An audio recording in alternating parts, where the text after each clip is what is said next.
माता से बढ़कर तीर्थ नहीं है।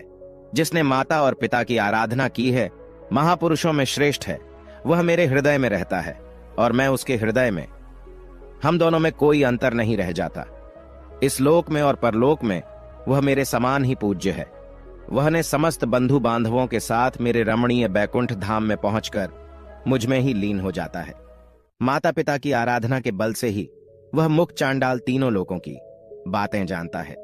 इस प्रकार से भगवान के वचन सुनकर वह मूक चांडाल बोला, हे जगदीश्वर, मोह और अज्ञानवश यदि किसी ने माता और पिता की आराधना नहीं की हो और फिर यदि उसे भले बुरे का ज्ञान हो जाए, पर वह माता पिता की सेवा करना चाहे, तो उसके लिए क्या कर्तव्य है?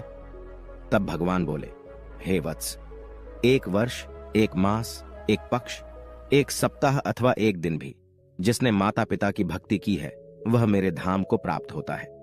तथा जो अपने माता पिता के मन को कष्ट पहुंचाता है, उनका अपमान करता है, वह अवश्य ही नरक में पड़ता है।